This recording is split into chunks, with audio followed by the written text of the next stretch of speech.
ser breve. Aleluya. Y vamos al Evangelio según San Lucas, capítulo 14. Así que tenemos dos nuevos miembros, dos nuevas cantantes.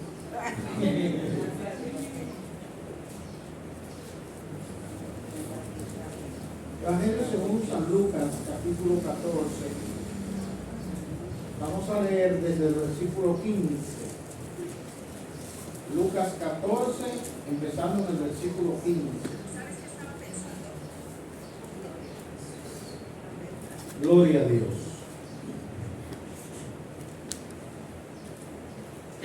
Vamos a leer en el nombre de Jesús. ¿Me dicen amén? Amén. Sabré que todos estamos ahí. En el nombre de Jesús. Amén. Y al escuchar esto, uno de los que estaban sentados a la mesa le dijo: dichoso aquel que coma pan en el reino de Dios. Jesús le dijo: cierto hombre ofreció una gran cena e invitó a muchos. A la hora de la cena, mandó a su siervo a que dijera a los invitados: he aquí, está todo listo para ustedes, vengan. Sin embargo, todos a una empezaron a disculparse. El primero le dijo: adquirí un campo y tengo que ir a verlo, te pido disculpas.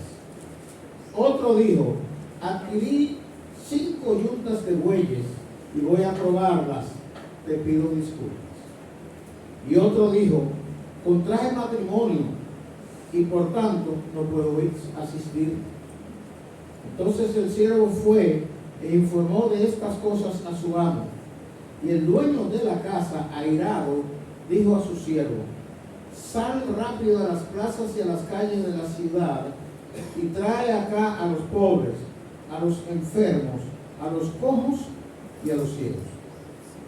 Y el siervo dijo: Señor mío, se hizo tal y como tú lo ordenaste, y aún hay lugar.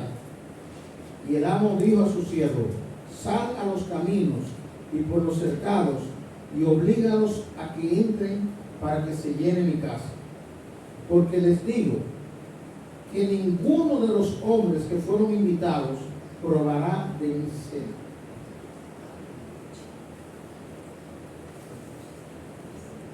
Gloria a Dios.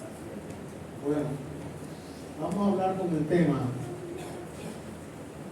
los que entrarán al reino.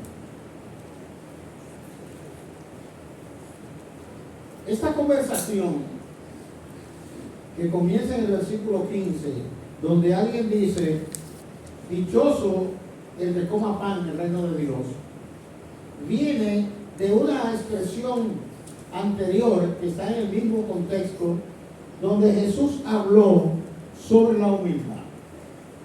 Y le dijo, porque Jesús estaba en la casa de una figura importante de los fariseos, y él le vio, como vio que se daban codazos para sentarse en los primeros asientos, él le dijo: cuando a ti te inviten a una casa, no te apresures a sentarte en los primeros asientos a la mesa. Siéntate atrás, porque tú te sientas adelante y no sabes si a esa actividad ha invitado uno que tiene mayor principalidad que tú. Y entonces cuando llega el dueño de la casa, que está pasando revista visual a sus invitados, ve a aquel el cual para el amo de la casa tiene mayor dignidad que tú, y te diga que mira, dale el asiento a él, siéntate tú más atrás. Y dijo eso: tú entonces te vas a parar avergonzado, humillado, porque te sentaste adelante, no fuiste sabio, te mandaron para atrás. Le digo: siéntate atrás, que al de atrás, el asiento de atrás nadie lo pide. Y si el amo viene y mira y te dice: ven, ¿qué tú hacías? Ven adelante, entonces tú eres ensalzado. Pero ¿qué tú hiciste primero? Te humillaste sentándote atrás y no diste codazo para sentarte adelante. Ahí es que él dice: porque el que se ensalce será humillado y el que se humille será ensalzado. Gloria a Dios. Hay gente que presume por dentro. Ustedes saben que hay gente que tiene un mundo hecho por dentro que ellos no saben y los que lo están mirando no se dan cuenta. Y actúan en función de eso que tienen por dentro. Complejo de superioridad, presunción de lo que son, aunque sea otro que lo sea. Ustedes han visto gente que presume de que tiene un hijo que tal cosa, o un hermano que tal cosa. No es él, pero presume de lo que es otro. Y Jesús dice, el que se humille será ensalzado, y el que se ensalce será humillado. Usted puede presumir ante la sociedad. Hay quienes presumen hasta ante Dios, como si Dios no fuera el Señor del universo. En ese contexto es que se da esta conversación, donde Jesús está dando esa enseñanza acerca de la humildad y del lugar que tú debes ocupar con discreción hasta que te otorguen el mayor. Ellos sabían que Jesús estaba hablando del reino con esa enseñanza. Y por eso uno le dijo, dichoso el que coma pan en el reino de Dios. Porque en la cultura judía, para ellos, todo era literal y en el reino de Dios se va a comer, como hay hermanos que piensan así, lo dicen, se va a comer. Había una joven que yo conocí que estaba enamorada de un muchacho y ella me preguntó a mí si allá la gente puede de aquí reservar porque se va a casar allá. Porque ella pensaba que con ese se iba a casar aquí o allá. Y entonces yo le dije, mija, resuelve eso ahora. Porque allá ni nos casaremos ni nos daremos en casamiento. Las cosas serán distintas. Ahora, hay gente que han sido llamadas para que entren al reino de los cielos. Amén. Y son tomadas en cuenta por el rey de ese reino, de forma tal que cuando él vino al mundo, dice la Biblia, Juan capítulo 3, versículo 17, ¿se lo saben? Porque todo el mundo se sabe Juan 3, 16. ¿Se sabe el 17? Dice el 17. Porque no envió Dios a su Hijo al mundo para condenar al mundo, sino para que el mundo sea salvo por él. Amén. Gloria a Dios. Y dice que amó al mundo. Sí, Señor. Aunque algunos dicen que eso no significa otra cosa, que nada más significa que amó al mundo. Porque para lo que dicen eso, son aquellos que creen que Dios predestinó a unos para que se pierdan y a otros para que se salven. Y le dicen, no, ese texto no significa que Dios amó al mundo, que Él quiere que todo el mundo se salve. Porque esa es la misma gente que dice, no sé si ustedes han visto un video que anda por ahí de una hermana que da un discurso muy elocuente para explicar que las mujeres no pueden ser pastoras, que las mujeres no pueden enseñar a los hombres. Y yo digo, pero Dios mío, no le escribí lo que estaba pensando porque, ¿verdad? Pero ella está en las redes dando una enseñanza de ese tipo. Pero tú mismo estás diciendo que como hembra tú no puedes enseñar a los hombres y tú le estás enseñando a todo el mundo eso por las redes. Entonces yo digo, pero si fuera sabia ella borrar ese mensaje. Porque ella dice, la mujer no puede enseñar al hombre en una iglesia. Y ella está en las redes enseñando a todos los hombres que ven las redes. Pero dice que la mujer no puede enseñar. Nosotros sí creemos en el ministerio de la mujer. Y creo que la mujer que no tiene derecho a enseñar es la que no sabe. Pero eso vale para el hombre. El que no sabe, no tiene derecho a enseñar porque no sabe. Porque la mujer fue engañada y pecó. Si el hombre pecó, sí que lo engañaron. Además, Dios no se creyó ese cuento, porque si Dios se hubiera creído el cuento de la interpretación de la época de Pablo, como Pablo dice, Pablo da una enseñanza de contexto que forma carácter cultural. Pablo era un tipo del sistema. Ese apóstol Pablo era un tipo del sistema, dañado por el sistema. Tan dañado por el sistema de que fíjense cómo él habla de la esclavitud. Pablo no ataca la esclavitud.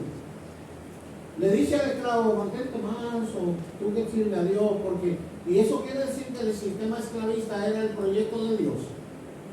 o era el orden de Dios. No, lo que pasa es que en el relato bíblico viene envuelto en la cultura de la época en la que se relató.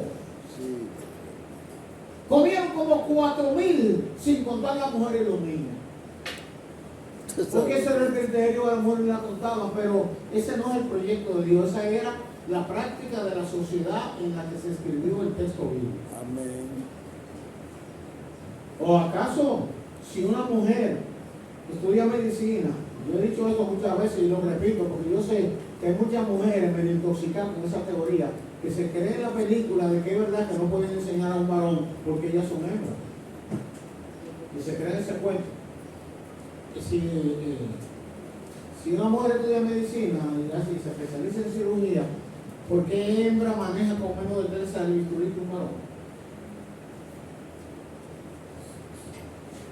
O si estudió cardiología y el otro estudió otra cosa, ella sabe menos, no puede enseñar cardiología porque ella es hembra. Y un varón, si hay un varón, cállese, que el varón invente porque es hembra. No, por Dios, hermano, no podemos seguir de tontos útiles creyendo lo que otros cuentan, porque lo cuentan. Las mujeres fueron llamadas a entrar en el reino igual que los hombres. Amén. Incluso Pablo dice que en el Señor no hay hembra ni varón y que las mujeres son coherederas de la gracia de la vida. También fueron llamadas. Los ejemplos se ponen usando un lenguaje masculino porque es una sociedad machista. Es una cultura. Pero el Dios eterno, el Dios omnisapiente, sabía que el tiempo iba a cambiar. Levanten la mano los varones que están aquí. Los varones que son evangélicos. Hay mucho cuidado. Sí, levántelo. Si hay mucho amén. Yo lo voy a contar. 1, 2, 3, 4, contando los chiquitos. 5, 6, 7, 8, 9, 10 y 11. 12 y 13 con nosotros. Levanten la mano las hembras, los varones del lavado. Sí, a menos que ustedes se queden hembras. Las hembras nada más que las suban. Miren para acá, varones, lo que están hablando. Oigan bien, si usted agarra y le saca al mundo la población femenina, ¿qué usted quiere que quede? No solamente queda poco en cantidad, si usted elimina la población femenina, se anula el crecimiento poblacional, porque los hombres no paren por más que presuman. Y viven aburridos los hombres. Pero Adán vivía en una situación de melancolía y depresión tan grande que Dios dijo no es bueno que el hombre esté solo. Y cuando le buscó ayuda idónea, le buscó una mujer, no otro hombre. No le buscó una mona o una chiva, le buscó una mujer. Y cuando busca a esa mujer, dice la Biblia, le haré ayuda idónea para él. ¿Usted sabe lo que significa idónea? Capaz, apto. Lo que Dios le busca al hombre es alguien con la capacidad para estar con el hombre, en la vida del hombre y en lo que hace el hombre. La mujer no es menos que el hombre. Dios lo saca del costado, no de los pies. Y el hombre de la cabeza, amén. Pero en la cabeza. ¿Qué es lo que queda?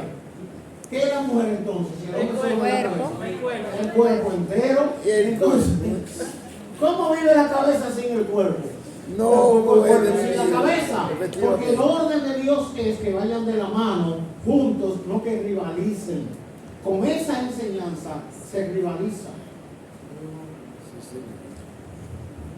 De manera que cuando aquí habla de los convidados a la cena, incluye a las convidadas. Amén. Y de acuerdo con Mateo capítulo 13, este relato adquiere una condición de paralelismo con la parábola del sembrador. ¿Recuerdan la parábola del sembrador? Uno fue sembrado junto al camino, otro entre espinos y otro entre piedras. Y eso explica diferentes reacciones de diferentes personas al mensaje del reino. Sí, Señor. Y aquí habla de los convidados a una gran cena Y como leímos en el contexto, Jesús está hablando del reino, porque el primero que provoca que él presente este relato, dice, cuando escuchó lo que Jesús habló de no sentarse adelante y de ser humilde, le dice, dichoso aquel que coma pan en el reino de Dios. Por tanto, todo lo que sigue es acerca del reino que está hablando. Y él dice que convidó, habla de 3 convidados, como allí habla de 3 lugares donde la semilla cayó. ¿Y qué es lo que dice el primero? ¿Alguien me puede leer ahí? ¿Qué dice el primero? El primero, versículo 18. He comprado una hacienda y necesito ir a verla. Te ruego que me excuses. Acabo de adquirir una propiedad, yo tengo que ir a ver esa propiedad, las colindancias, la dimensión, la característica del suelo. Esa gente más compraban a través de sus criados de confianza. Criados eran esclavos pero nacidos en la casa. Y bueno, y él iba a ver con detalle lo que acababan de adquirir. Por tanto, el llamado al reino se posterga. Yo no puedo. Ustedes han visto gente así que presenta toda la clase de cosas para no atender al mensaje del Evangelio. Cuando le predican. Hace muchos años, cuando yo tenía 23 años,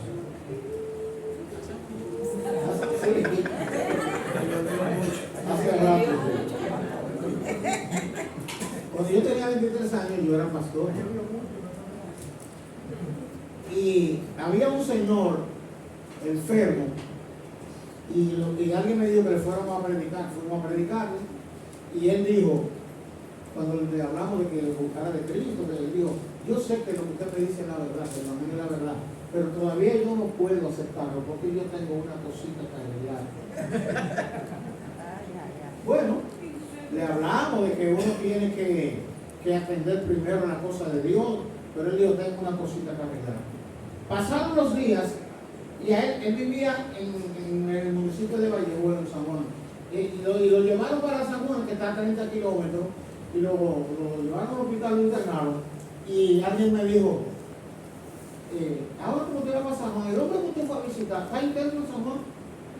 Y yo dije, pues vamos a aprovechar y irlo a visitar. Fui a visitar, estaba más desmejorado, y ahí volví con el mensaje del Evangelio y el llamado que se convirtiera, y me dijo, es verdad, pero todavía me falta una cosita. Ahí yo cometí la imprudencia de decirle, usted está en cama, usted no sabe si podrá resolver esa cosita, atienda al llamado que Dios le hace por su palabra y arrepiéntase y conviértase. Y le ponga arregle esa cosita. No. Tengo que arreglar. Y dice, es un poquito, hermano. ¿Sabe, hermano? Se murió por arreglar la cosita y no se convirtió. Dios no se convirtió conmigo, tal vez lo hizo en su corazón antes de morir, pero yo no tengo el testimonio de lo que vaya ahí. Pero él tuvo la oportunidad, porque él quería arreglar una cosita. Yo supongo cuál era la cosita, pero murió. Otro dijo, adquirí 5 yuntas de bueyes y voy a probarla, te pido disculpas. Este adquirió una propiedad, este adquirió instrumentos de trabajo, los bueyes eran instrumentos de trabajo, y él tenía que ir a probarlo. No era que él iba a andar detrás de la yunta de bueyes, tenía sus criados, pero él tenía que ver cómo araban esos bueyes, porque los bueyes hay que entrenarlos para que hagan, y si ya son entrenados, cómo hacer los giros, cómo llevarse con el otro que está al lado. Hay animales difíciles, si son parejos, no se pone junta en un buey grande con un chiquito. No se puede. ¿Por qué? Porque el cuello del chiquito sufre porque el más grande tiene más fuerza. Por eso dice la Biblia, no os ponáis en yugo desigual con los incrédulos, las mujeres. No se metan con hombres que no son de Dios. Y los varones, no enamoran mujeres que no aman a Dios. Porque ustedes saben la historia. Pero el yugo tiene que ser parejo. Usted hace negocio con una persona que usted sabe que es engañadora. Usted hace negocio, usted no ama lo suyo. Si usted hace negocio con una gente que usted sabe que tiene hábito de engañar, usted dice, no, espérate, voy a buscar una persona que tenga recomendación de seriedad, hábito o actitud de seriedad. El tipo va a probar su bueyes para ver cómo funcionaba y le dijo, disculpa bebé, pero esa disculpa era yo no voy. voy. ¿Qué muestran aquí estos dos tipos de personas ante el llamado para que entraran al reino? Que tenían otras prioridades. El reino, como dice Jesucristo, mas buscar primeramente el reino de Dios y su justicia, Amén. y las demás cosas os serán añadidas. Las demás cosas, las otras cosas. El reino no es añadidura. No le será añadido a nadie. El que pone el reino en segundo lugar, sencillamente lo está rechazando. Sí, Señor. No se le va a añadir porque no es añadidura. Y entonces estos dos dijeron, no, van primero las añadiduras. Porque eran sus intereses. Otro dijo, el tercero, contrario Acabo de matrimonio, casarme. y por tanto no puedo asistir. Estaba disfrutando. Bueno, en la ley de Moisés, el que se casaba recibía un trato especial. Incluso si había guerra, no lo obligaban a ir a la guerra, porque estaba recién casado. Entonces, si estoy recién casado, yo no voy a ir para allá, a esa cena que tú me invitas, porque yo tengo que estar con mi esposa. Estamos recién casados. Entonces, la hacienda, los bueyes y el matrimonio en estas tres personas estaban por encima del reino de Dios. Entonces el siervo va y le dice a su señor lo que pasó, y él se molestó. ¿Por qué se molestó? Porque él los invitó a ellos, porque entendió que tenían la dignidad para ir a esa cena.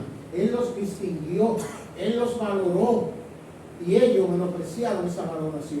Lo tomo en cuenta. Molesto, le digo, sal por la calle, busca todo lo que esté por ahí, a todo lo de marido. Por eso ustedes ven que cuando mucha gente dicen que el evangelio es para brutos, que el evangelio es para ignorantes, es verdad, es verdad. El evangelio no es para presumidos. La gente que acepta el evangelio muestra humildad. Él empezó hablando de la humildad.